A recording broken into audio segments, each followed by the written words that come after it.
Well, good morning and welcome to Frankly Speaking here on WYDC TV Big Fox. I'm your host, Frank Acom. We are broadcasting live from the Hesselson studio here on Marcus Street in Corning, and we have a lot to cover this morning. Let me tell you, we're going to be talking about Trump suggesting that the third term, running for a third term, is not a joke. That is the major media topic this morning. We're also going to be talking about Elon Musk and the protests from over the weekend. We actually have quite a few local and state issues as well. First, some comments from Friday's program that I missed or that were sent since. First up, from a viewer, now I understand what you meant by Joe being ousted as fan favorite. Happy birthday, Lulu. Yes, Lulu was a huge hit, celebrating her 4th birthday and celebrating the fact that she is the biggest fan of Frankly Speaking. So appreciate that. Jack says you should have Lulu on every year on her birthday. That would be a fun tradition. Maybe she will replace you someday with Lulu speaking. I like it. I already passed that along to her father, telling him her father is our postal carrier here on Marcus Street, saying that she'll have to come on every year. We'll make it a tradition. Also, Jack says, thank you, Joe, for your service, meaning Joe Sempolinski, who was our guest on Friday, and for being a regular on Frankly Speaking. Yes, thank you, Joe.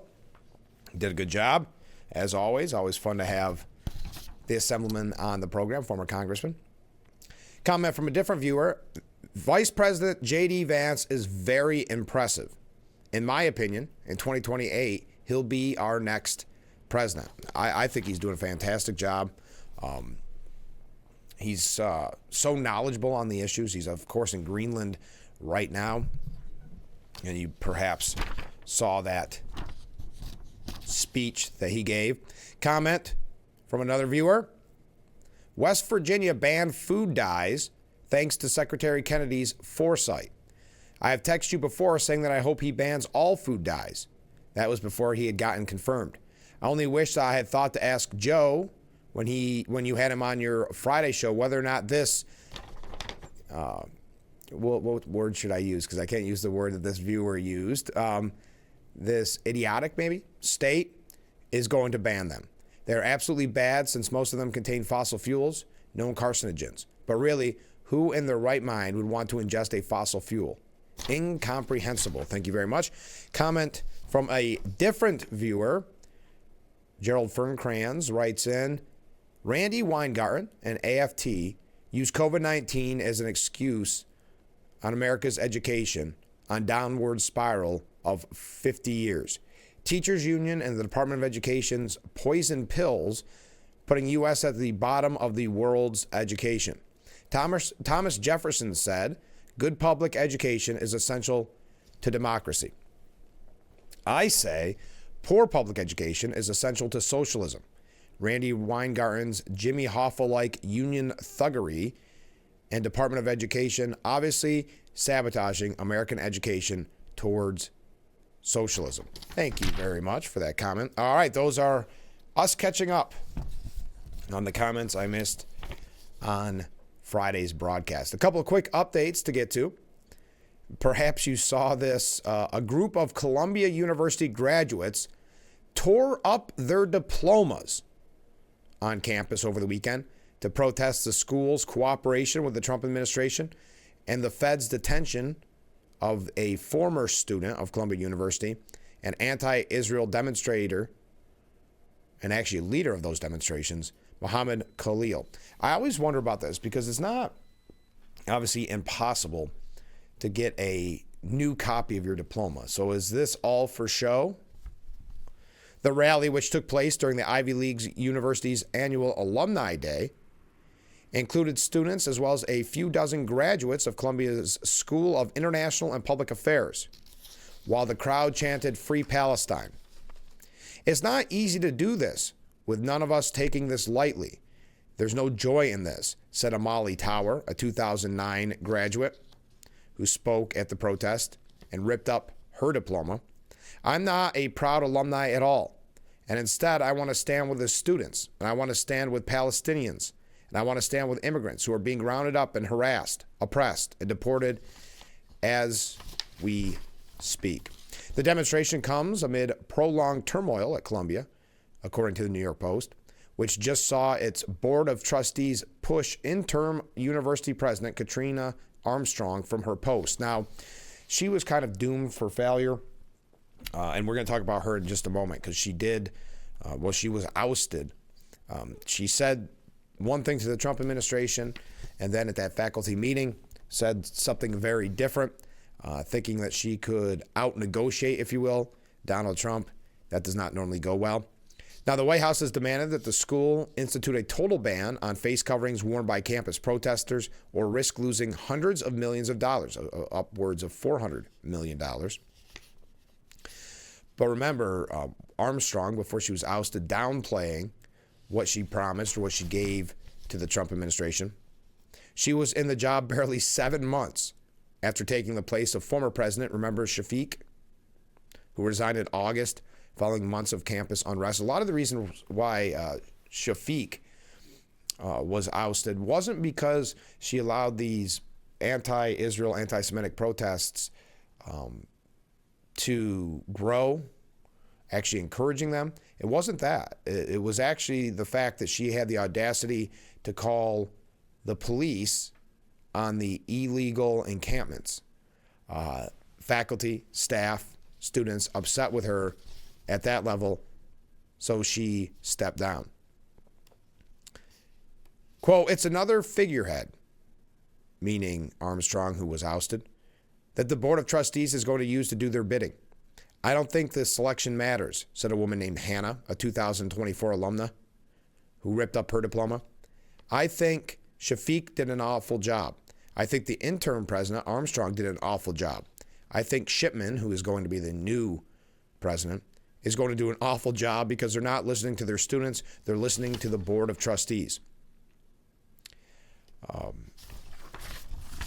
Now, there are private groups that are currently, according to the Associated Press, currently identifying and reporting student protesters for deportation. And they go through and give specific people. But it says other pro-Israel groups have enlisted help from supporters on campus, urging them to report foreign students who participated in protests against the war in Gaza to the Immigration and Customs Enforcement Agency. The push to identify masked protesters using facial recognition and turn them in is blurring the line between public law enforcement and private groups. And the efforts have stirred anxiety among foreign students, worried that activism could jeopardize their legal status. Quote, it's a very concerning practice. We don't know who these individuals are or what they're doing with this information. Essentially, the administration is outsourcing surveillance. It's unclear whether names from outside groups have reached top government officials, but concern about the pursuit of activists has risen since the March 8th arrest of Mohammed Khalil, a Columbia University graduate student of Palestinian descent, who helped lead demonstrators against Israel's conduct of the war. Immigration officials also detained a Tufts University student from Turkey outside Boston this week, and Trump and other officials have said that more arrests of international students are coming.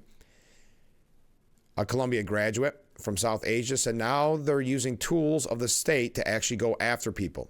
We suddenly feel like we're being forced to think about our survival. Now, ICE has detained a University of Minnesota international graduate student. This coming from Fox News. An international student, a graduate student, at the University of Minnesota was detained by U.S. Immigration and Customs Enforcement last Thursday. The student was enrolled at the school's Twin Cities campus in Minneapolis under the Carlson School of Management. The university said the student was arrested at an off-campus residence, but did not name the student nor say why the student was detained. Thursday's arrest is one of ICE's latest cases in cracking down on foreign students and faculty members across various American institutions. Now, Michael Goodwin at the New York Post said maybe the third time will be the charm.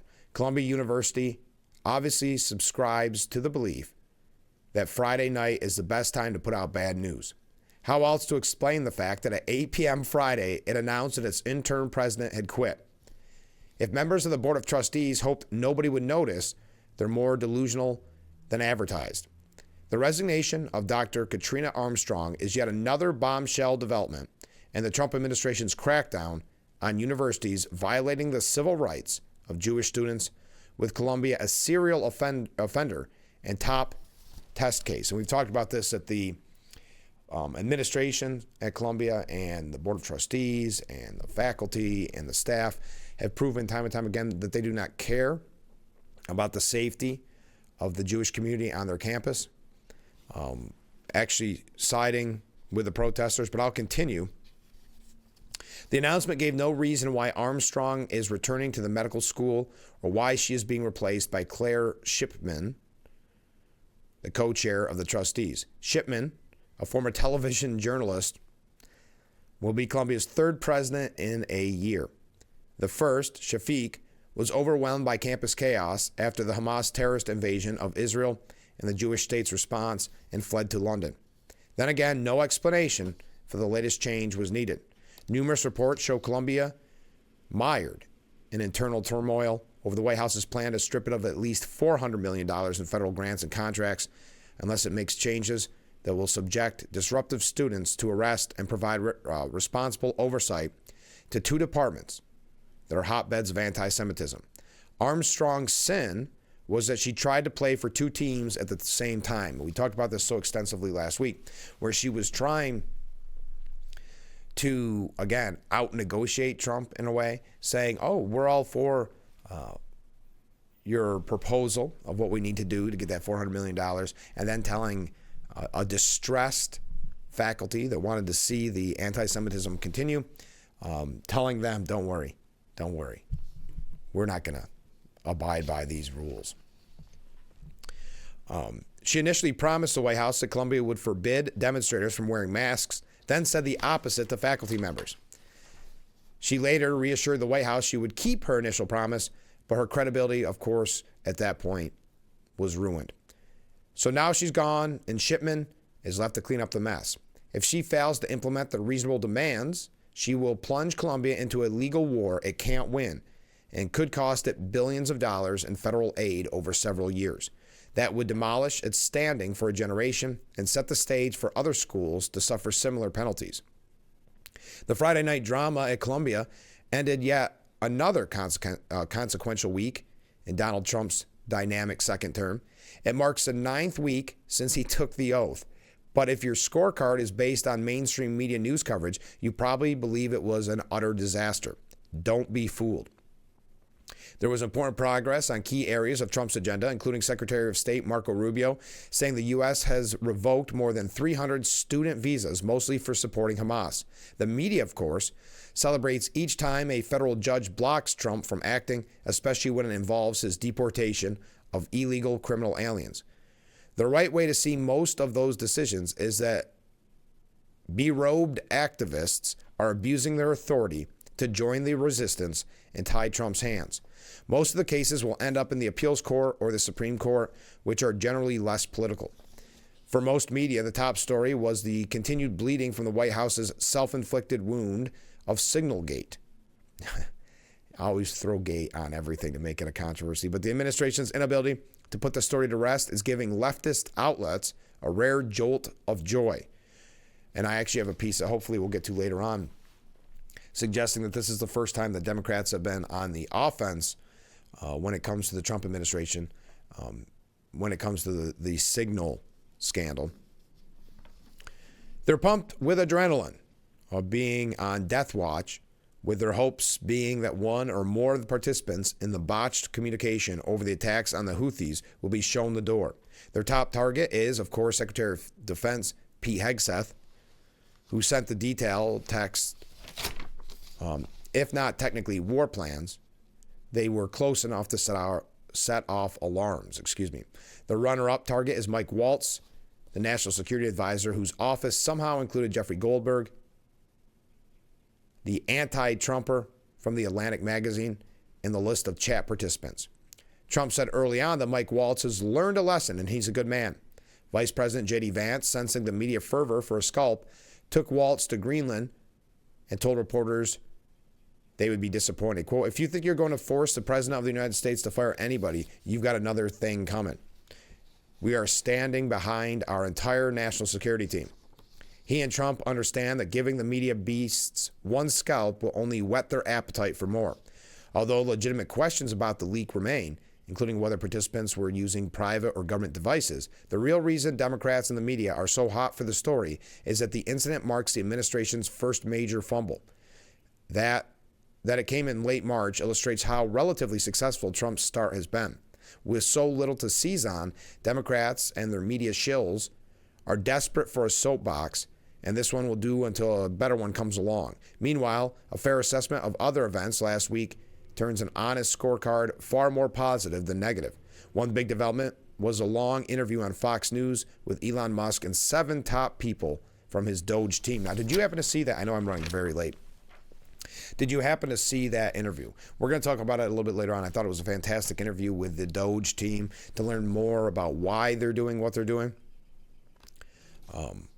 Musk set the stage by noting the most important numbers. The federal government is spending $7 trillion this year, and nearly $2 trillion of that is borrowed money.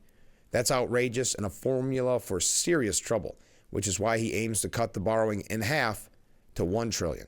That would reduce overall spending by about 15%, which Musk calls quite reasonable, and said it could be done without affecting critical programs. Now, this is all Michael Goodwin.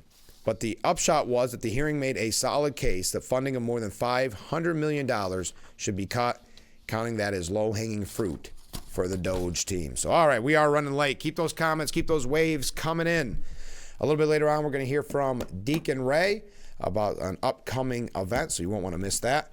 So stay with us. This is Frankly Speaking here on WYDC TV, Big Fox.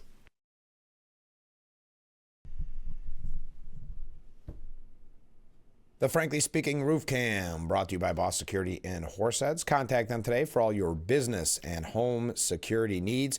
We are back, broadcasting live from the Hesselson studio here on Market Street in Corning. Comment from a viewer. Absolutely great interview with Elon's group. I need to watch it from the beginning. Yes, I watched it over the weekend so that I could be up to date for this program, and it was a fantastic interview. You learned a lot about why they're making the cuts they're making, but also about the individuals a part of Doge and why they are a part of Doge. If you have not seen that interview with Bret Baier on Fox, highly recommend it. I'm sure you can find it online relatively easily.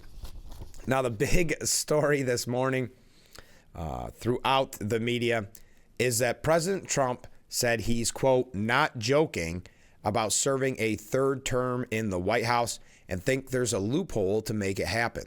He told Kristen Welker on NBC's Sunday morning show that, quote, a lot of people want me to do it. He claimed that there are methods which you could do it, including having Vice President J.D. Vance run for president with Trump as his vice president. Vance would then resign to allow Trump to regain the top job. But there are others, too, he said without elaborating. Now, of course, the media is up in arms over this. The president saying, quote, I basically tell them we have a long way to go, It's very early in the administration. I'm focused on the current.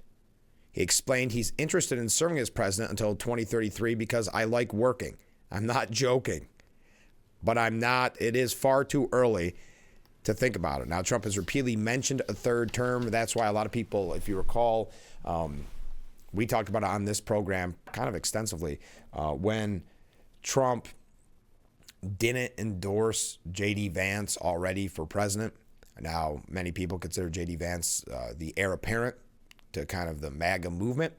But Trump would not fully embrace him. And we said at the time the reason could be because Trump is thinking about a third term. Now, FDR is the only American president elected to more than 2 terms. Presidents traditionally served just 2 terms following George Washington's example until FDR's presidency, which prompted the Constitution to be amended to make it a rule. Trump, the second president in U.S. history to serve non-consecutive terms, is set to be the oldest ever commander-in-chief. When he completes his second term in January of 2029, he'll be aged 82.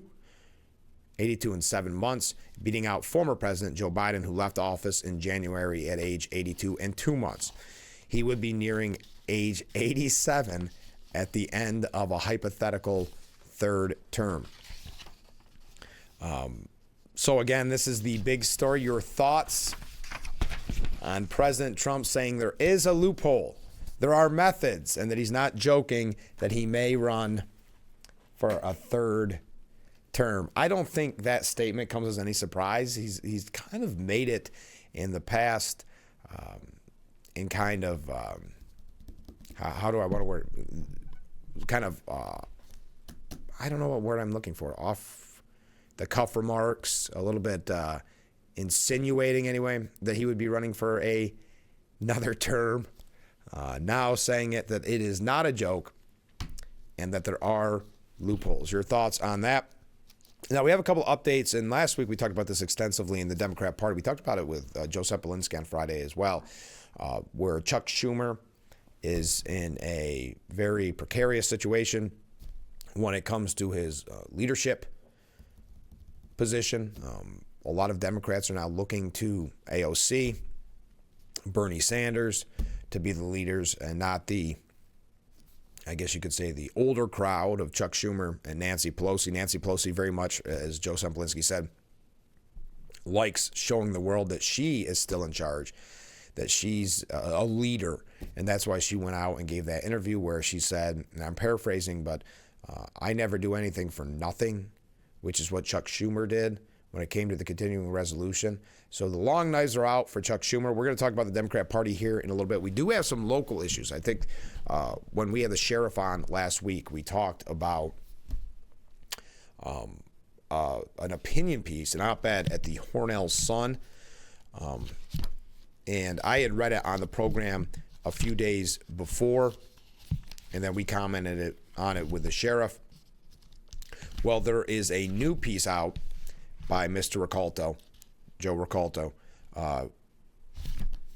from the, again, Hornell Sun. You can find out more about these op-eds at thehornellsun.com. But we're going to read his newest op-ed about what is happening at the county level. We do have quite a few updates on the state as well. So stay with us. We'll be right back with Frankly Speaking here on WYDC TV, Big Fox.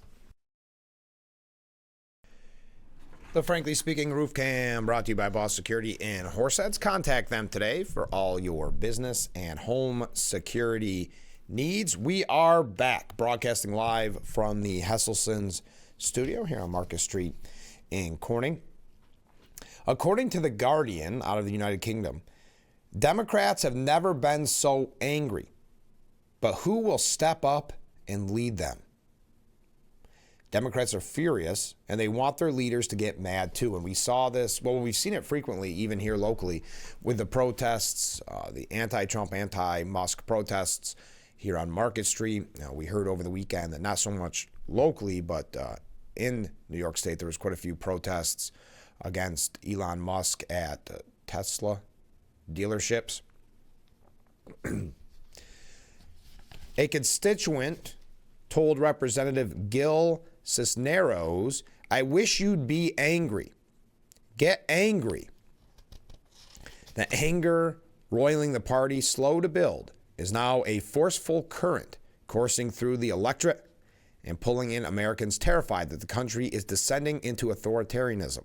Democrats, with no leader to guide them and little power to wield in Washington, are scrambling to harness the sudden fury. And we know that, and so many people have said this, that Chuck Schumer, it's a new age in the second term of Trump, and Chuck Schumer, is not prepared for it, doing things kind of the old way, if you will. Well, at rallies, town halls, and protests, voters are venting their fury with Donald Trump and his empowerment of Elon Musk's full frontal assault on federal agencies. Can you read the bias dripping from this piece? Stoking what progressive activists believe are the embers of a populist backlash against the president and the Democratic leaders they believe are not meeting the moment. Tens of thousands of left-leaning voters flocked to fight oligarchy rallies hosted by Bernie Sanders and AOC across 3 western states last week. Democratic members of Congress spoke to packed crowds at events in House districts held by Republicans who have been advised not to hold town hall meetings. And we know that there have been protests locally at Congressman Nick Langworthy's office for that exact reason. But of course, those calls for him and other Republicans do town halls aren't done in good faith. They're not done in a way to have the conversation that a town hall is supposed to bring. It's so that there can be a protest and yell at the congressman and then, of course, make the news and suggest that everybody is against Trump and Trump supporters. Despite the rising tide of anger, Democrats still have no clear strategy to confront Trump or the chainsaw-wielding Musk, who said in an interview that his mission to slash federal spending by $1 trillion could be completed within weeks. Their popularity is cratering, and they remain divided over policy and messaging. I think that must mean Democrats, because the Republican or Trump administration's numbers aren't cratering, no matter what the media is trying to tell you. The deep discontent among Democrats has some wondering whether they are on the verge of their own Tea Party-style grassroots revolt. Now, I don't think it's a grassroots scenario. We know there is a lot of money involved in these protests. There's near universal agreement that the party needs a post-election reset. If you saw over the weekend, Gavin Newsom was on Bill Maher's show saying that the Democrat brand has become, his word, toxic. People don't think we make any, we'll say, darn sense, said Gavin Newsom. Now, Gavin Newsom, of course, trying to make himself look more moderate. We know he did not and is not governing that way. But he wants to be more moderate so he can run for president. Next go around, he is one of the clear favorites, shockingly enough, after we saw the mishandling of the wildfires. Recent polling reflects the grim state of affairs. Just 40% of Democrats approved of the way their leaders in Congress were handling their job, compared with 49% who disapproved. The survey, which marked what the university's polling analyst Tim Malloy called a sobering slapdown of historic proportions for the Democrats in Congress, was conducted weeks before the Senate Minority Leader Chuck Schumer provided the votes to pass the continuing resolution. A survey released this week by the progressive polling firm Data for Progress showed that 70% of Democratic voters gave the party's response to Trump a C grade or below, with 21% assigning a failing grade. An angry voter is a loyal voter, said Stephen Webster, a political scientist at Indiana University. They'll run the risk of having their voters turn on them. So the idea, do you think this is sort of a Tea Party movement for the left? What the Tea Party did to the GOP, it cannot be done to the Democrats.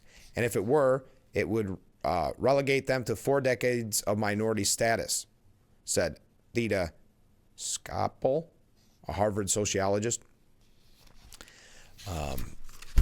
And as I mentioned, Gavin Newsom saying that the Democratic brand is toxic on Real Time with Bill Maher, and that his party had to admit its own mistakes, delivering tough love as Democrats struggle in their fight against the Trump administration. He said, quote, "The Democratic brand is toxic right now." And that, of course, relates to the idea that their favorability is at 27%. Mr. Newsom, a possible 2028 presidential candidate, according to the New York Times, blamed his fellow Democrats for his party's woes. He criticized Democrats for being judgmental, staying in an echo chamber, and resorting to cancel culture to ostracize people whose views they find abhorrent. "We talk down to people. We talk past people," he said. And that was very clear during the election, when not only did they mock and ridicule you if you said that inflation was hurting you, that you could not afford your groceries, they would laugh at you and call you names. Now, we know that Gavin Newsom recently launched a podcast where he's had some conservatives on. He said on Friday, "The idea that we can't even have a conversation with the other side You have to. They won, said Bill Maher. And that was the idea of he's getting pushback from his own party for having this podcast where he's interviewing people like Charlie Kirk, Steve Bannon. Newsom hosted Governor Tim Walz, of Minnesota, of course, the vice presidential candidate, if you did not recall. And he said, where is our party right now? This is an existential moment, and our unity against Trump is not increasing our trust. It's not helping the Democratic brand, Newsom said. John Fetterman also criticized his party, saying in an interview with Politico that the party would be a permanent minority if it did not get its act together. Gavin Newsom telling Bill Maher, we need to own our mistakes. We need to own what's wrong with our party. We've got a few other things here on the Democratic Party and the shape that it's in. As I said, a little bit later on, we're going to be talking with Deacon Ray about some upcoming events. You won't want to miss that conversation. Well, a lot of waves coming in. Thank you. Good morning. And we'll read some of your comments here when we come back. Also have a couple of things on the local, statewide level. So stay with us. Just getting warmed up. We'll be right back with Frankly Speaking after this.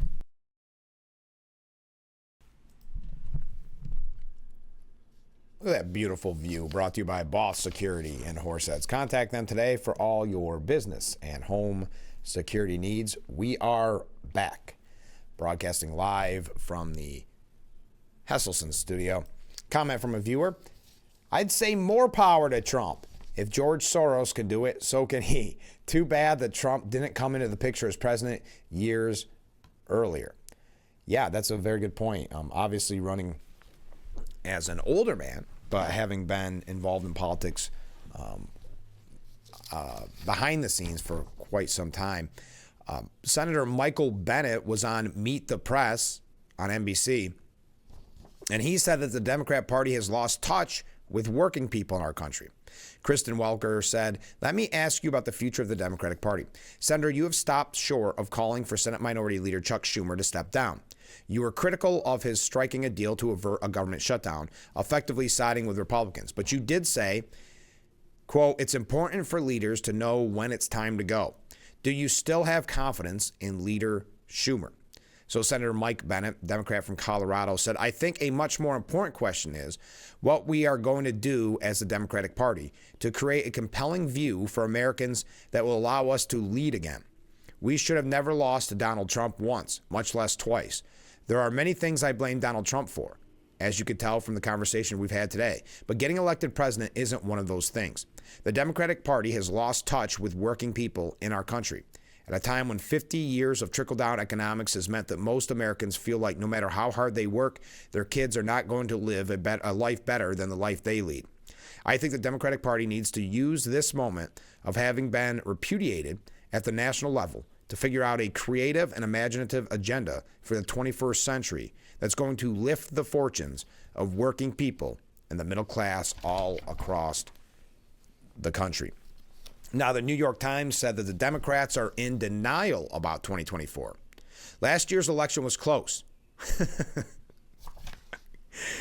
Oh, boy. This is the editorial board at the New York Times. Again, there was a state Senate race in Pennsylvania, which you probably weren't aware of, in Lancaster County. And the seat flipped from Republican to Democrat. And that was a bellwether. That meant that the Republican Party is in a tailspin, putting so much emphasis on this one seat. But on the other side of the coin, as the New York Times is so dutifully reporting here, that the popular vote, the electoral vote, winning the House and the Senate is not a mandate. It was so close. So close. Quote, last year's election was close. And then they wonder why the media has lost all credibility. Despite President Trump's hyperbolic claims that his margin of victory, still the Democrat Party clearly lost. And not only the presidential race, it also lost control of the Senate and failed to recapture the House of Representatives. Of the 11 governor's races held last year, Democrats won 3. In state legislative races, they won fewer than 45% of the seats. In the aftermath of the comprehensive defeat, many party leaders have decided that they do not need to make significant changes to their policy or their message. They've instead settled on a convenient explanation for their plight. That explanation starts with the notion that Democrats are merely the unlucky victims of post-pandemic inflation and that the party is more popular than it seems. If Democrats could only communicate better, particularly on social media and podcasts, the party would be fine. Quote, "We've got the right message," Ken Martin said, the chair of the Democratic National Committee. "What we need to do is connect it back with the voters." A key part of this argument involves voter turnout. Party leaders claim that most Americans still prefer Democrats, but that voter apathy towards Mr. Trump to win. But that voter apathy allowed Mr. Trump to win. According to the logic, Democrats do not need to worry about winning back Trump voters and should instead try to animate the country's natural liberal majority. Quote, "I don't think we're going to win over those 77 million that voted for Donald Trump," said Governor Tim Walz. "I'm concerned with the 90 million that stayed home." It was an unfortunate echo of Hillary Clinton saying that millions of Trump voters were deplorables and irredeemable. As comforting as these explanations may feel to Democrats, they are a form of denial that will make it harder for the Democratic Party to win future elections. Again, this is coming from the New York Post, dripping with bias here. Even many conservatives and Republicans should be concerned about the Democratic denial. The country needs two healthy political parties. It especially needs a healthy Democratic Party, given Mr. Trump's takeover of the Republican Party and his draconian behavior. Restraining him and any successor who continues his policies depends on Democrats taking an honest look at the problem. The part of the Democratic story that contains the most truth is inflation. Prices surged during COVID supply chain disruptions, and incumbent parties around the world have suffered. Polls make clear that inflation was not the only reason. Well, you've got to remember, too, when we were talking about inflation, the Democrat Party laughed at us. Said that we just don't get it. That page 347 in some bureaucratic report shows that inflation is actually not bad, that you aren't suffering the results of inflation. Voters also trusted Republicans more than Democrats on immigration, crime, government spending, global trade, and foreign policy. Among the few exceptions were abortion and health care. As the headline of a recent Times News article summarized, support for Trump's policies exceeds support for Trump. We recognize this, again, the New York Times. You have to see what the far left has to say about themselves. We recognize that the Democrat Party is in a difficult position. It must compete with a Republican Party that shows an alarming hostility to American democracy. What about the hostility to American democracy when the Democrat Party was literally trying to keep Trump off the ticket and using lawfare to hurt his campaign? But we'll continue. And we urge Democrats to continue speaking out against Mr. Trump's authoritarian behavior, his bullying of military leaders, judges, law firms, universities, and the media, his disdain for Congress, his attempts to chill speech through deportation, his tolerance for incompetent cabinet secretaries who endangered American troops. Whatever polls say about the political wisdom of such criticism, Democrat silence on these issues would only encourage got cut off there. Other parts of society. It is the rest of the Democrat strategy that requires more rigorous and less wishful reflection. To regain voters' trusts, Democrats should take at least 3 steps. First, they should admit that their party mishandled Mr. Biden's age. Yeah, and they're trying to rewrite history on that, but this was something that was said from the beginning, that Biden was not mentally fit for the job, but Democrats, again, another example, laughed at you or called you a conspiracy theorist if you said that. Second, Democrats should recognize that the party moved too far left on social issues after Barack Obama left office in 2017.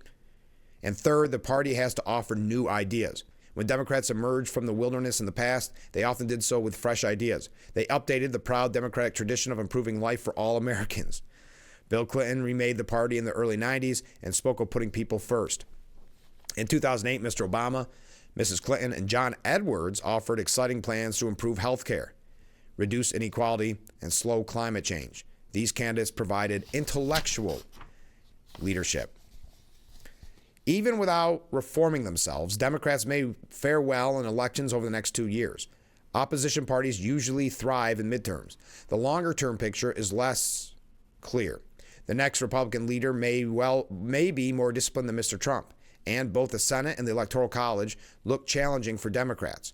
Of the 7 states whose population has grown the most since 2020, the Democrat Party won none in the last year's presidential election. Defeat has a long history of inspiring honest reflection in politics. In this time of frustration and anxiety for Democrats, they should give it a try. So the New York Times essentially admitting that the Democrats have not looked in the mirror after the election and continue to go down this failed path. We've got a couple other updates on Democrats, but we're running late. Stay with us. We'll be right back with Frankly Speaking here on WYDC TV. Big Fox, we will be right back. The Frankly Speaking Roof Cam brought to you by Boss Security in Horseheads. Contact them today for all your business and home security needs. We are back broadcasting live from the Hesselson studio here on Marcus Street in Corning. Again from the New York Times, what Ocasio-Cortez wants for the Democrats. Can Democrats become the party of the working class again? They ask. Can economic populism unite progressives and moderates? Can a Democrat win in a swing state or state on a populist platform? Miss Ocasio-Cortez thinks so. But whether she's right or not, the important thing for Democrats at this early stage of the Trump wilderness period is that they're putting big ideas and arguments on the table. There's not enough of that in the party right now. Now, we know that the New York Times essentially endorsed AOC to not only be in a leadership position in the Democrat Party, but also to be a challenger to Chuck Schumer and run for Senate against him, and kind of even insinuating that she should run for president in 2028. So this is another glowing piece from the New York Times, hyping her up. It says, all of this translates into Ocasio-Cortez becoming a standard bearer for the entire party. She is a lightning rod for the right, and for some independents and swing voters, a persona traditionally not suited to assembling the broad-based coalition the Democrats need to reclaim if they need to reclaim the White House, especially when a plurality of the party's voters say it needs to shift in a moderate direction. That said, the next presidential election is more than 3 years away, and no one can say how next year's midterm elections will reshuffle the political deck, much less what the party or country will want in 10 or even 20 years. At the end of the day, we may vote in different ways, AOC said, but as long as people feel like they can trust the person that is casting that vote, that's the whole ball game right there. Now, Bill Maher, now we talked about Gavin Newsom being on Bill Maher's show, but Bill Maher also talked about NPR. We talked about it a little bit last week, but the president of or CEO maybe of NPR saying that there is no bias there. It was laughable because there's so many examples of it. And if you watch the video of her tweets being read to her, it's hilarious, but also makes you cringe a little bit. Bill Maher saying, I also read my namesake, Catherine Maher, who is head of NPR, and she said we are completely unbiased. Give me a break, lady. They're crazy far left. So I think we're past, my view, we're past the age really where the government, first of all, they don't. Why do we need to subsidize? Why can't we have outlets like this? And and we're so polarized. These outlets become popular at a time when Republicans and Democrats didn't hate each other and weren't at each other's throat and didn't think each other was an existential threat. In that world, you can't have places like this, I think, anymore. They have to be private.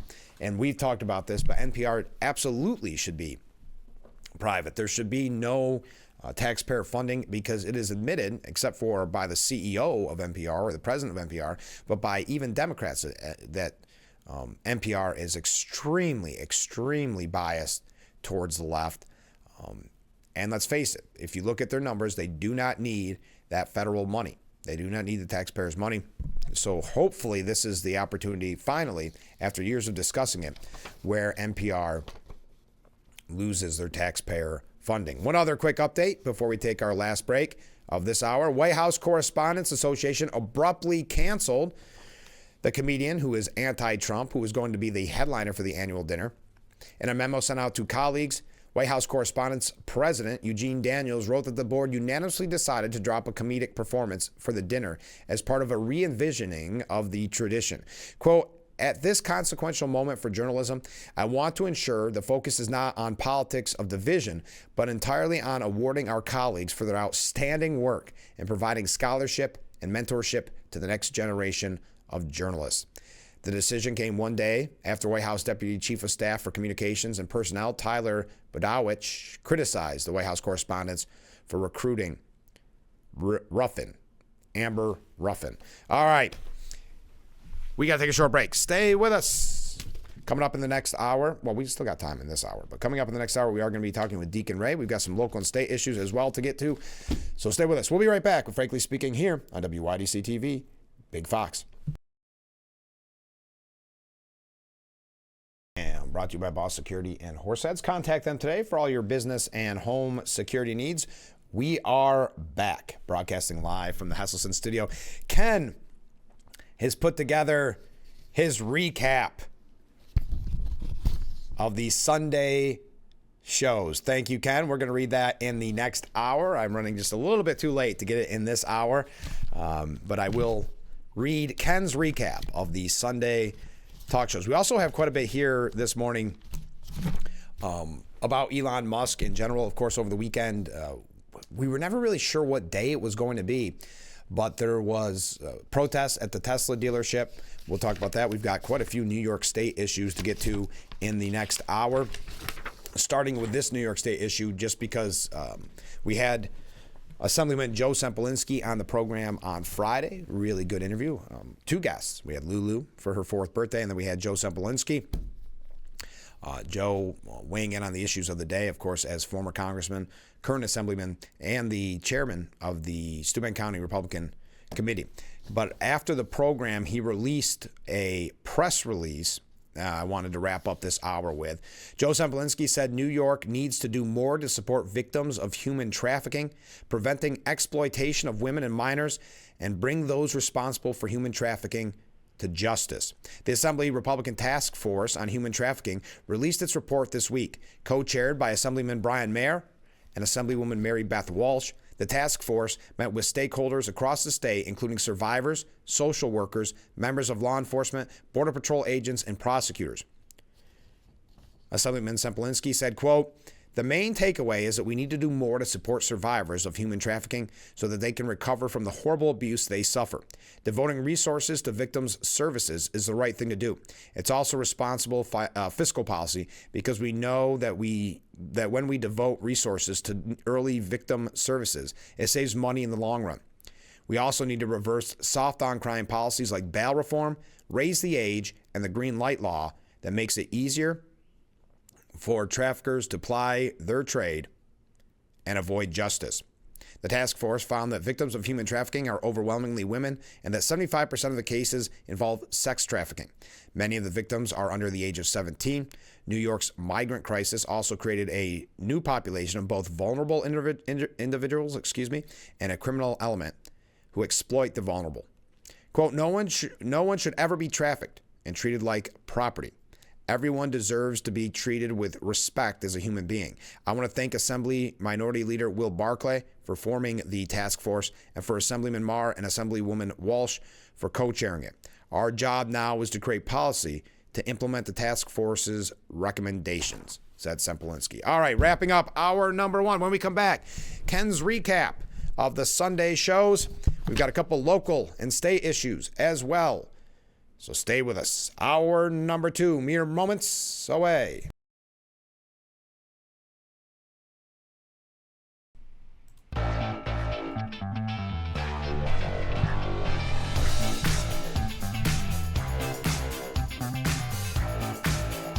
Hour number two of Frankly Speaking, broadcasting live from the Hesselson studio here on Market Street in Corning. Thank you so much for joining us this morning. As I mentioned at the end of the last hour, Ken doing yeoman's work here and watching the Sunday shows that we do not want to watch and recapping them for us. So let's go to Ken's recap of the Sunday shows. Frank, I hope the below synopsis of the Sunday shows isn't too slanted towards the left. I spent part of the day in New York City on Saturday, and I fear that the liberalism all around me may have affected my judgment. I'm sure it's all fine, Ken. I'm sure you stayed strong. On Meet the Depressed with Kristen Welker, her opening monologue included the signal issue, wondering if anyone would be held accountable, the Trump trade war, hurting our relationship with our allies, and wondering what Trump's intentions, on taking over Greenland. She talked with Jeffrey Goldberg of The Atlantic. He said that the Trump administration is lying about everything associated with the signal text, and the information he was texted was very classified, specific, and put lives in danger. They both worked to say that Vance and Trump are not in agreement with each other on the war plans, signaling division in the White House. He tried to paint himself as an honest, tough reporter, which is hilarious. Obviously, been very biased. That's why there's so many concerns, and that's why there's a lot of red flags surrounding Mr. Waltz right now, why he had Goldberg's number, but also how vehement anti-Trumper gets accidentally put in that chat. Still makes many people weary of Mr. Waltz. But I'll continue with what Ken had to say. She talked, meaning Kristen Welker, with Senator Mark Wayne Mullen. She tried to get him to say what a horrible mistake the signal leak was. He noted that we are now fighting terror instead of setting on our hands like Biden's handlers did. He noted that the left is just trying to make something out of nothing while not commenting on the horrible things the Biden administration did. She said she talked with Trump earlier and that he is mad, we'll say, on Russia's response to peace and will put tariffs and other sanctions on Russia if Putin doesn't come around. She tried to get Mark Wayne to say Trump is doing the wrong thing. She tried to get him to say that Trump's tariffs are hurting our relationship with Canada. Mark Wayne didn't bite on any of her accusations. He schooled her on the tough Trump administration in comparison to the weak position of the Biden administration. She talked with Democrat Senator Michael Bennet. He said the Trump administration is lying about what happened on Signal. He slammed Trump for his comments on Ukraine and Russia. He is against Trump's tough talk on bombing Iran and blamed Trump for allowing Iran to get closer to getting nuclear weapons. She asked if he had confidence in Schumer. He evaded the question and went on to say the Democrats need to bond better with the people, and the Democrat brand is currently not connected with the people. Yet again, he is saying Trump is for billionaire tax cuts. He further said that Trump hates the nation's kids. Welker was so happy with his response, she was grinning, I'm going to struggle with this word, like a Cheshire cat. The Trump hating panel, again, didn't disappoint. They worked as hard as possible to paint Trump and his administration as incompetent on the signal issue. And then Trump is trying to push a horrible mineral and oil deal on Ukraine in the name of peace, and how horrible his tariffs are for the nation. Mike Dubke, the token Republican, did what was required to pretend he was conservative and to slam Trump so he could get paid and invited back. Isn't that so cliche? I mean, not cliche, but accurately cliche, that's what they always do. They have a Republican on there. That's why Scott Jennings is really refreshing on CNN, because he isn't kind of a wishy-washy Republican. But the mainstream media very often, more often than not, will get a Republican that badmouths Republicans, and they get paid and they get the pat on the back and then get invited to the cocktail parties. But continuing with Ken's recap, a long recap, Ken. On This Week with George Snuffleupagus with Martha Raddatz, she had Diane Swonk, an economist, on to talk about how bad Trump's tariffs are going to be for this country. She talked with Dr. Ashish Jha about the bad decisions that RFK Jr. is making regarding medication changes and the 20,000 personnel cuts being made to HHS and how it's going to hurt the sick and residents of nursing facilities. Raddatz did her liberal duty on slamming the Trump administration on the signal issue. She talked to Democrat Senator Mark Warner. He mimicked what Democrat Senator Michael Bennet said on Meet the Depressed about the signal issue. As usual, the Democrats are in lockstep with each other. Surprising, he said that someone should have been held accountable for the Afghanistan withdrawal. She talked with Republican Representative Mike Turner. She again discussed the signal issue and tried to get him to say it was classified information that was shared from The Atlantic. He worked to be neutral on it if anyone should be fired. She talked with Chris Christie, of course she did. He did what ABC expects, saying Trump is incompetent and is always twisting the truth to serve his narrative. On To Face the Nation with Major Garrett, they discussed Trump's polling, trying to paint most of his polling as going in the wrong direction. They talked with UAW President Sean Fain. He stated that tariffs can be a help to his workers, but he is concerned about the firing of government workers. He said free speech is under assault. He's worried about taking away Social Security, Medicare, and Medicaid. He seems to be nonpartisan on his agreements and criticisms. He talked with Senator Mark Warner. They mostly discussed the same issues that were discussed on This Week with George Stephanopoulos. I'm going to actually start saying, I got to say his name right or it's going to be lost in my head. He asked about Greenland and its strategic importance. He said it was very important, is very important, but went on to slam Trump on his rhetoric associated with taking over the country and that it is hurting us on the world stage. He talked with the Republican Representative Jody Arrington. He tried to get him to say that Trump's tariffs are going to be bad for the country, but Jody said that they are a good plan and needed in this bad economy. He tried to get him to say that there will be cuts to Medicaid, but Jody again schooled him in the fact that Medicare needs these reforms and benefits won't be cut. As usual, all three Sunday shows did their best to paint Trump and his administration in as bad a light as possible. Can you imagine how strong our country would be on the world stage if the news and opinion shows just stuck to reporting the facts instead of shaping the message depending on which political party they choose to support? Yes, think about how, well, and again, I know you talked about it, Ken, last time or maybe the time before, but think of what Trump overcame because the media is so clearly biased. It's so predictable. I mean, you know they're going to have a Chris Christie on. You know these shows are going to have a Republican that is very quick to badmouth Republicans. They're not going to have a good Trump conservative that's going to have an opportunity to talk about the success of Trump's policy. So thank you for the recap, Ken. We appreciate it. Coming up in a little bit, we're going to hear from Deacon Ray. He's going to tell us about some upcoming events locally. There's a lot of New York State issues. By the way, I don't know if you saw this over the weekend.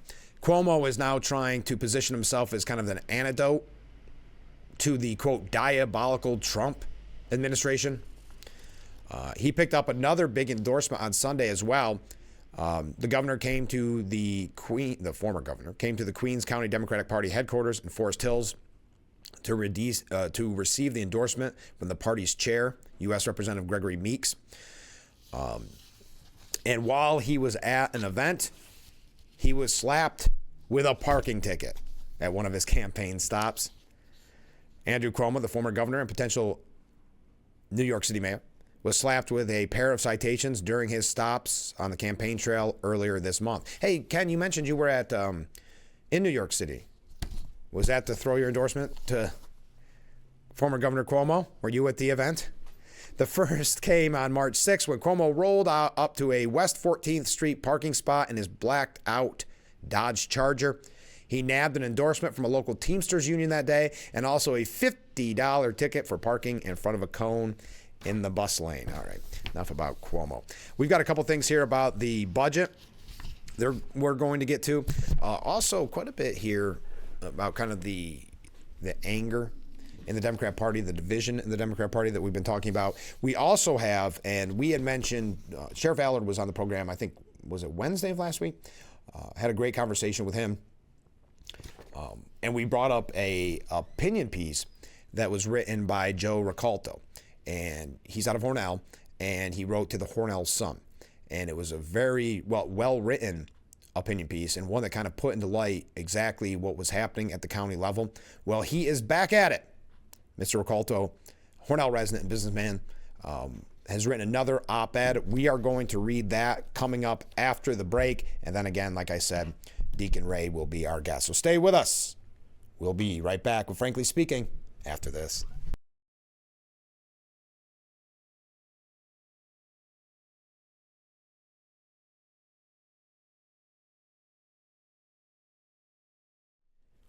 The Frankly Speaking Roof Cam, brought to you by Boss Security in Horseheads. Contact them today for all your business and home security needs. We are back, broadcasting live from the Hesselson studio here on Market Street in Corning. Let's read a couple viewer comments, and then I'm going to get to this op-ed by Joe Ricalto. Frank, this is Ken. Hey, Ken. I have great idea on something that Trump could mandate at the federal level that would save the lives of our children and mostly eliminate the Democrats' reasoning for taking away our Second Amendment rights. He could put some of the monies saved by Doge into hardening our K through 12 schools. Remember what happened on the federal light bulb mandate? It was mentioned on Frankly Speaking that incandescent bulbs should be brought back, and the next day Trump talked about eliminating the ban. I know Trump is watching, so I look forward to hearing Trump's announcement on hardening the schools sometime this week. Yes, I would like to think that the President of the United States is watching Frankly Speaking in my recording market, but he did call it my radio show, so it's not out of the realm of possibilities. We do see some eerie similarities to what some major Republicans say to what we've said already on this program. Good morning, Frank. Well, hey, good morning. The obituary of the Democrat Party is being written as we speak. They died when their attempt to develop an anti-Trump vaccine failed. They died defending men competing in women's sports. They died trying to turn... Well, I'm not going to read that one. And they died trying to cover up bloated nonsense government spending. If AOC is the face of the new Democrat Party, it's time to play Taps by the graveside. Taps has never sounded so good. Thank you very much. Coming from a different viewer, good morning, Frank. Well, hey, good morning, Mark. That's awesome. Cuomo got a parking ticket. I bet he isn't driving a Tesla. No, I think you're exactly right. He is not driving a Tesla. I just thought how fascinating that is.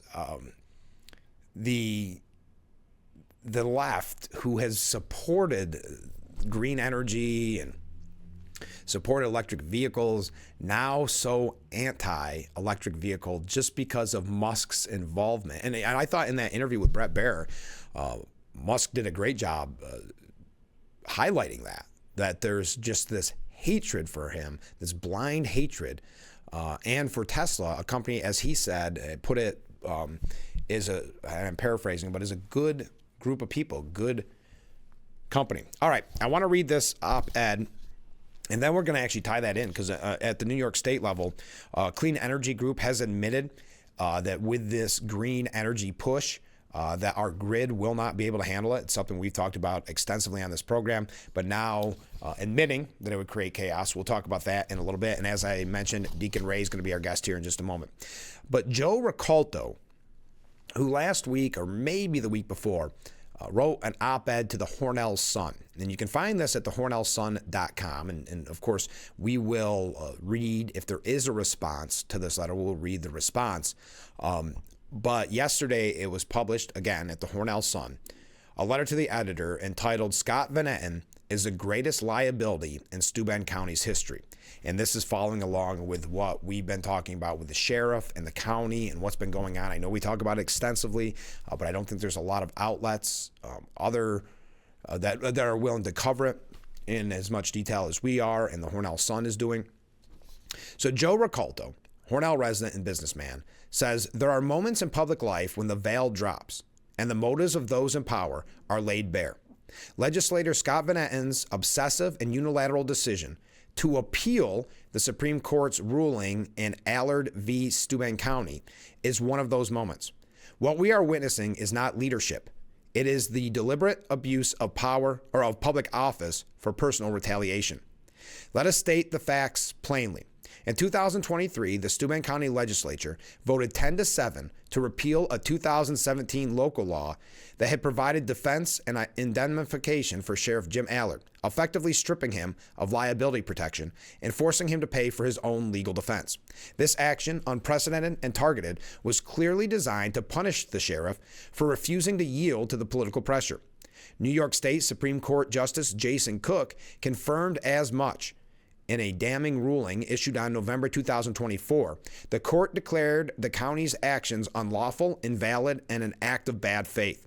The judge concluded that the legislation was passed following multiple questionable practices, including an illegal executive session by the Public Safety and Corrections Committee to discuss stripping the sheriff's protections, an erroneous violation of the Open Meetings Law. Justice Cook even noted that a level of personal animosity existed between Sheriff Allard and then Chairman Scott Van Etten, making the political motives behind the attack unmistakable. That should have ended the matter, but it didn't. Instead, Van Etten, named personally in the original lawsuit, pushed forward with an appeal, despite a 9-8 vote by the legislature not to proceed. According to legislator Hilda Lando, Van Etten and County Manager Jack Wheeler, also named in the suit, are forcing this appeal forward unilaterally. This is not a legal strategy. It's a personal vendetta that now threatens to cost taxpayers hundreds of thousands more in addition to the $200,000 already wasted. Now, if you're just joining us, this is an opinion piece at the Hornell Sun by Joe Ricolta. Why? He says, because Scott Van Etten is a weak man, a sad, pathetic wreck of a politician whose fragile ego cannot bear the truth that he lost. The court ruled against him. The legislature rejected his agenda, and the good people of Steuben County and the men and women in law enforcement are watching as he throws a tantrum at our expense.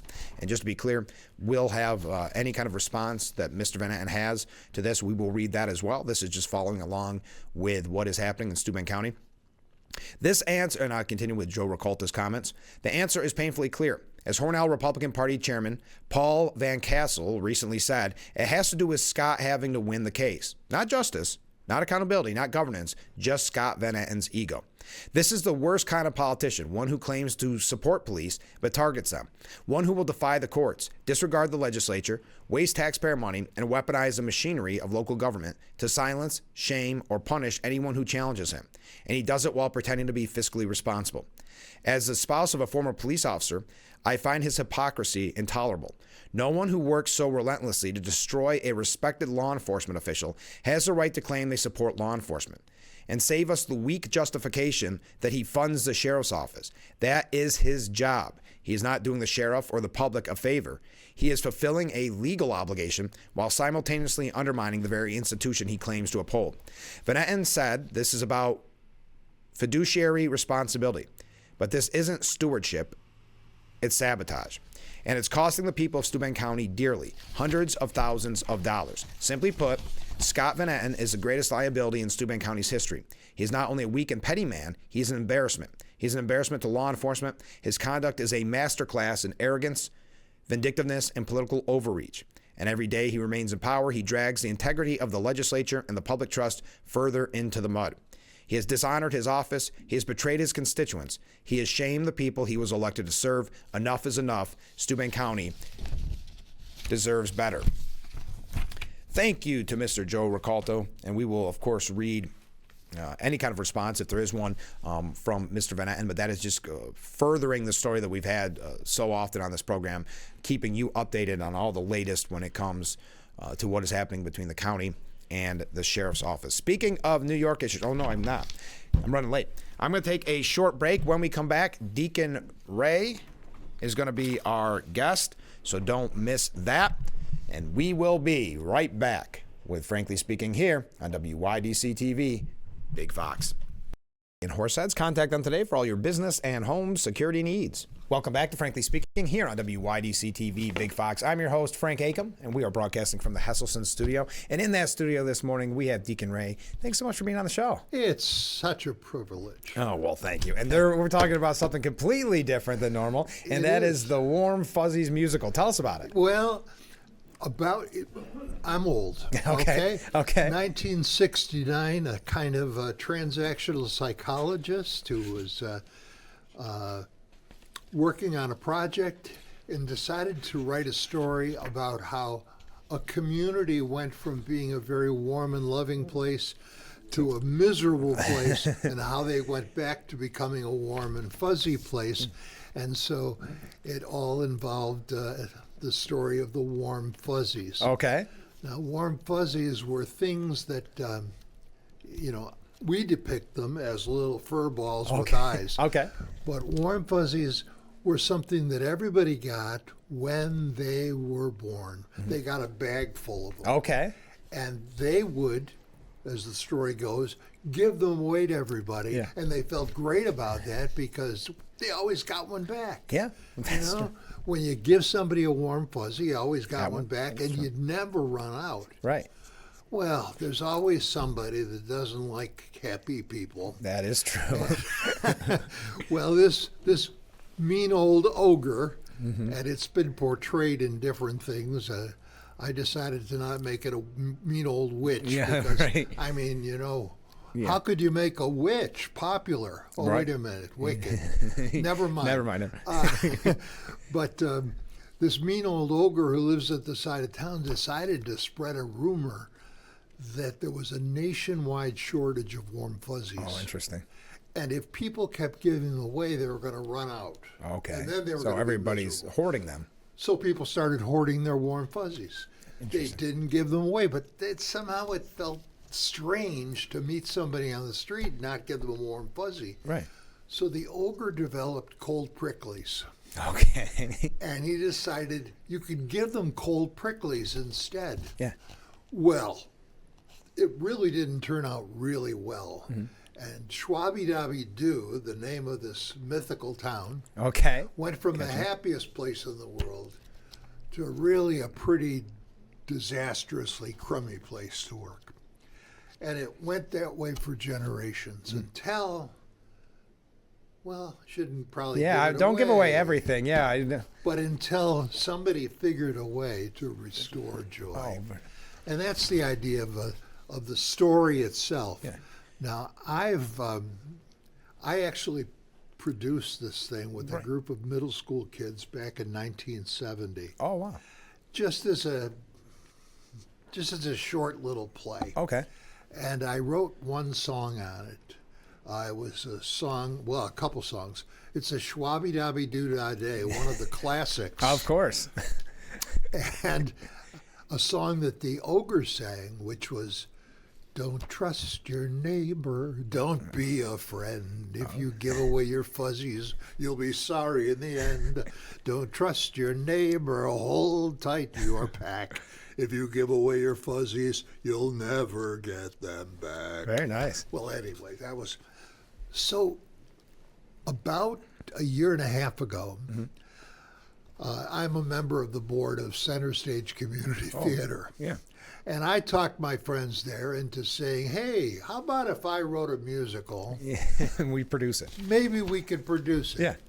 Well, the problem is it costs money because, among other things, although I have 6 recordings of my original songs, Right. I don't know how to read music. Okay. Well, And I don't know how to notate music. that makes writing a musical kind of difficult. That's right. But if one got a grant from the good folks at Arts of the Southern Finger Lakes, yeah. a community arts grant, for $4,250. It could be done then. It could be, because you've got people that could notate your music for you, make scores, print up wonderful booklets for you, so Yes. you've got scripts. And so I wrote a grant. Perfect. And Chris Walters and the folks at the Arts of the Southern Finger Lakes awarded Center Stage Community Theater a community arts grant in that amount, $4,250, and it was going to help support this. So Yeah. Center Stage was happy about very it. excited. They said, "Hey, Yeah. Yeah. this is a great idea after all." So I started writing, and I wrote 7 new songs for it. Wow. And how long does it take to write 7 new songs, but also make a 45-minute musical? How long is the prep time on something like that? Rewriting the story didn't seem to be a problem. Oh, okay. I noticed one thing about the story that I wanted to do, though. Yeah. The story was, and I'm a Catholic deacon, Right. but the story was blatantly Christian. Okay. And what I wanted to do is make sure, because diversity is an important thing for me, Sure.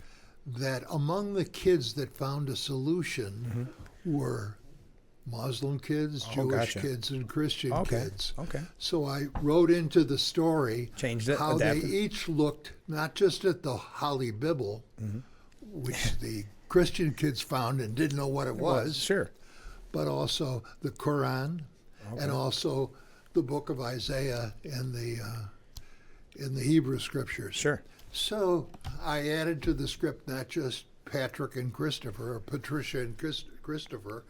I added Faisal and Fatima, and Rachel and Reuben and Sarah, and as the town kids. Yeah. And so we solved So the it grew. problem by looking at their scriptures. And the reason we bring this up now is because auditions are starting. How many people are in the cast, would you say? Well, again, we talked earlier that this could be a troupe. Yeah, right. And that's kind of what I'm looking at. It's been difficult for me to recruit a cast, to be honest with you, because of there's so much theater going on, especially in the middle and high schools. And so last year it was supposed to take place during the summer months. And my friend Wendy Griffin, who was also at the time going to direct this, decided to put on Peter Pan and had 90 kids in it. So there goes your So cast. there went the cast, okay? So this is sort of a window that we're hoping for. The School of Rock is just will be over with at the high school. It'll be between another play. Center Stage is doing a play called Disaster, which is a musical. Okay. So it's going to fit sort of in this niche. We're going to do the play. We're going to produce it in about 12 to 14 rehearsals. Oh, wow. Which is that's pretty not that, tight. Yeah, that's not that much. No, but the songs are catchy. You know, I don't write stuff that's not singable. Yeah. The script is, it's 45 minutes. So the idea is to have a cast that could be as high as 20. It could be more than that. But we need at least 9 or 10 kids to fill the role, and that's sharing roles. My dream would be to be able to double cast it. Oh, yeah. So that we could have a Bounce middle around. school production Yeah. and a high school that'd be production. great. Or we could have a mixed cast. And so when we try to do show number 9, and it's sometime in August or September, that people would be able to share roles and new roles, and we would have enough in this troupe to go and not only do the show that we have planned, the shows that we've had planned on the Centerway stage. Oh, yeah. Because this is going to be a show that's going to be offered to the community for free, basically. Oh, yeah. And the auditions themselves are Thursday, April 3rd from 6:30 till 8, and Saturday, April 5th from 10 a.m. till noon, and that's at the First Presbyterian Church in Corning. Right. Do they need to bring They've anything? been great to us over the years. Oh, They've allowed us to use their facilities for practice. And they have a great facility. We've actually done a couple of shows there. We did the best Christmas pageant ever in their sanctuary, just pre-pandemic. So they've been great. So it's, they're not sponsoring it, but they are so generous in opening up their facilities to us to practice. Should people sign up ahead of time? Yeah. And there is a on the flyers that we have, and on a Facebook for Center Stage Community Theater. Oh, okay. There is a QR code. Okay. If you do that, it takes you to what's called Sign Up Genius. Oh, of course, yes. And Sign Up Genius or Sign Up Genie, whichever it really I can't is. remember. Sign Up Monkey, who knows? Will take you to the site, and you can just reserve a spot. Now, if people do not want to try out for a solo role, they just want to come and be part of it, be part of the chorus. We really don't need them to audition, but we'd like to know that they're coming. Sure. And so we'd like them to come to the auditions. At the auditions, if there are time, we will do a quick read-through of the story and sort of introduce some of the songs. And if they sign up, they do, I would assume, get an advance copy of the script?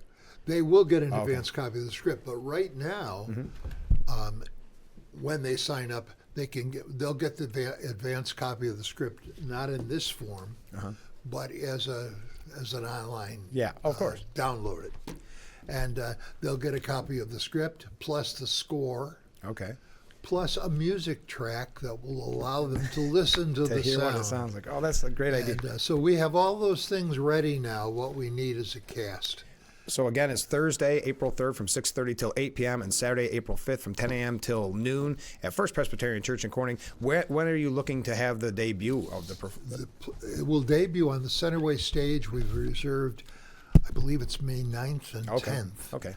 And then the 11th, I believe, is a Sunday, and we expect to be able to do it either in a church or church hall in Corning, or maybe a show in Bath. Oh, that'd be wonderful. And then the other show I have locked in is where I live at Connect 55 Plus and Painted Post of course, yes. at the senior thing. Yeah. Old people will like this. I know because I'm old. And you like it. And I like We're it. talking the Warm Fuzzies musical again. The audition's coming up soon, so check that out on Facebook. Before we go, because I'm running just a little bit late, but I know we were scheduled to have an interview and some things moved, and I made that announcement. Could you tell us, because you're a big member of the Rotary, could you tell us about the international dinner and the updates? The international dinner is going to be an international celebration. Great. We had hoped it was going to be on April 5th, but there's so many people that want to audition for this that we had to move. You had to separate event. them. Totally makes sense. And we did. We moved the event to July 7th, and we're working on the details of it, but it'll be at the Radisson on July 7th. And we think it's going to be fun, and we've even cut the price of it. Oh, interesting. Can people go online already and buy tickets? Yeah, you can. Okay. Now, the link to that for tickets and also sponsorship is CorningNYRotary.com. Yep. Perfect. And on there you'll see a thing that'll say annual dinner Okay. or international dinner. You click that link and there's places where you can purchase tickets and register. And be a part of it. Well, that's great. And we'll talk to you before July 7th so we can make sure to promote it. What do you like to do? Book a bunch of stuff right at the same time? Is that what it is? You get bored? You get bored? I managed to stay busy. Yeah, this I would is think. one of a number of things. Yes. This morning I redid my website just for something to do. I've got my own website. Well, we've been talking about a lot of things, but the Warm Fuzzies, again, try out Thursday, April 3rd, 6:30 till 8, and Saturday, April 5th from 10 a.m. till noon at the First Presbyterian Church. Oh, I almost made it through the whole thing without getting tongue-tied. So go online, find out more information. Deacon Ray, thanks so much for being on the show. We'll talk to you soon. Be there or be square. That's right. Good luck, break a leg. What did that make me old? Yeah, Break a exactly. leg. Stay with us. We'll be right back with Frankly Speaking.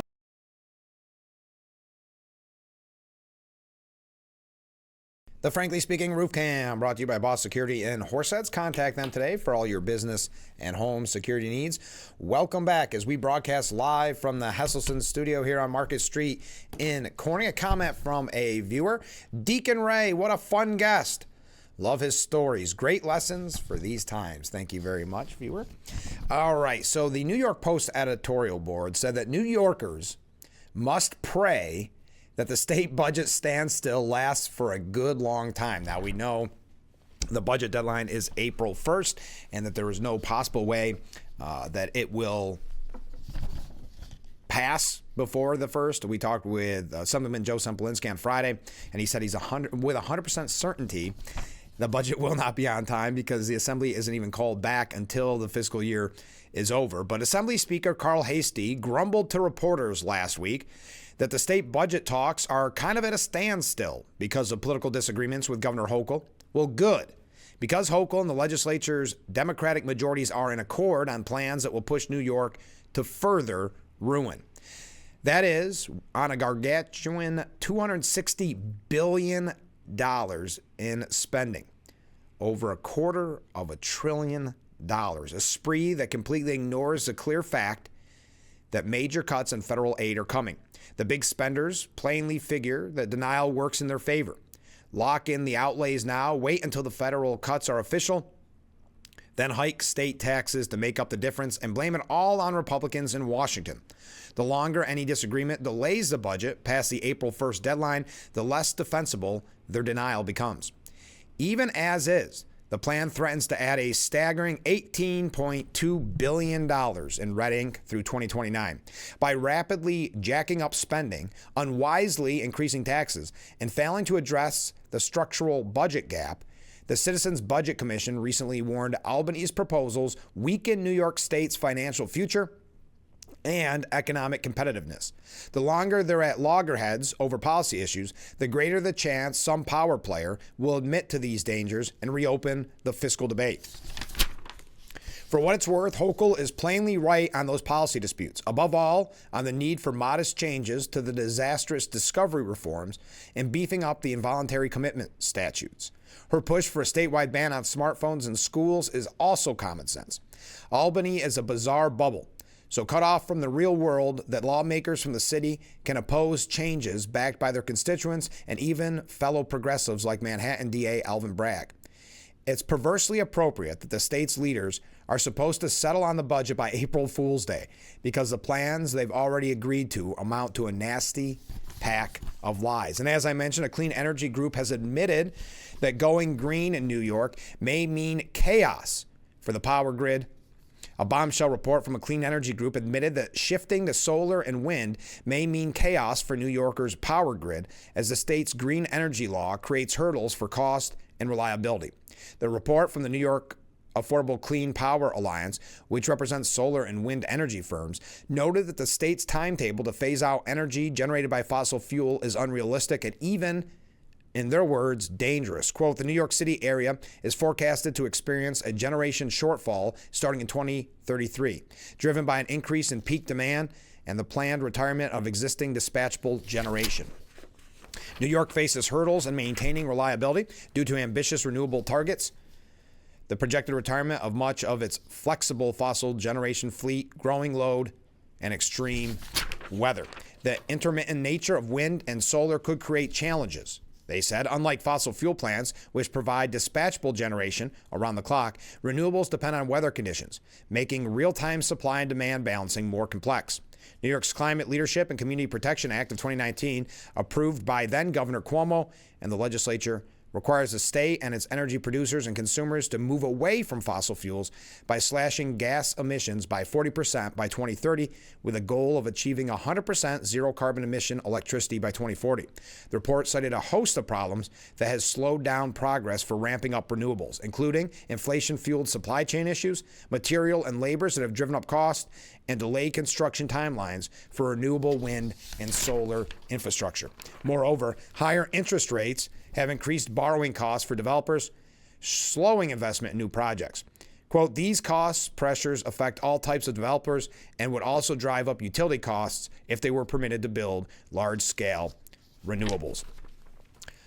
Also, there's a piece, and I know I'm going through some things quickly here, but if New York doesn't amend its discovery laws, which is one of the kind of sticking points in the budget, the proverbial broken windows will remain broken, says Hannah Myers. New Yorkers are fed up with crime and disorder, she states, and it goes on to talk about how discovery laws need to be changed, even more so than what Governor Hochul is proposing. It says here, it's time to reject the bogus narrative and urge Albany to substantially amend all these sweeping criminal justice quote-unquote reforms, starting with the discovery law. New Yorkers deserve a system where all crimes have consequences.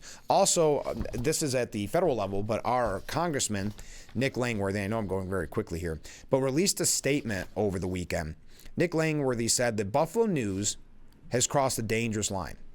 This ties in with the recent spate of protests that we've seen. Last week, the Buffalo News encouraged left-wing radicals to intensify their protests. They did this despite the knowledge of two recent, deeply disturbing incidents involving my office. One where it was vandalized and another where a package containing suspicious white powder was received. Yet, the Buffalo News never once used its platform to condemn these acts. Instead, they've escalated the situation further by glorifying these same extremists, publishing photos of them holding a guillotine poster, and calling Elon Musk a Nazi. Let's be clear, 2 assassination attempts have already been made on President Trump's life. Rather than promoting calm and reason, the media is stoking the flames of violence by giving a platform to these dangerous extremists. Meanwhile, my staff faces harassment and threats on a near daily basis from a narrow band of angry individuals suffering from Trump derangement syndrome. The hostility has reached unimaginable levels. One of my staffers, a young mother, was even told to, quote, kill herself just for working for me. This level of toxicity and hatred is beyond unacceptable. The guillotine poster with the phrase checks and balances is not some symbolic protest. It is a clear call for violence and the execution of elected leaders. This dangerous rhetoric has no place in our political discourse. If something terrible happens, the Buffalo News will be complicit for giving a platform to this kind of extremism. The Buffalo News claims to promote civility in politics, but their actions tell a very different story. It's interesting how the left-wing media suddenly toned down their use of the term Nazi after a deranged individual tried to assassinate President Trump and tragically killed an innocent firefighter. Say what you want about Trump and Musk, but let's not forget, our movement led the largest peaceful protest in modern history on Election Day 2024. The double standard is undeniable, and we refuse to stay silent. That's Congressman Nick Langworthy. As we've talked about the town halls and talked about the calls for the town halls and the real threats facing the congressman, and we'll show you examples of this elsewhere as well. But we've got to take a short break. Stay with us. We'll be right back with Frankly Speaking here on WYDC TV, Big Fox. I'm brought to you by Boss Security in Horseheads. Contact them today for all your business and home security needs. We are back, broadcasting live from the Hesselson studio here on Marcus Street in Corning. As we have mentioned about Congressman Langworthy's piece about the divide in this country, headquarters of the New Mexico Republican Party was targeted over the weekend and was being called a deliberate act of arson.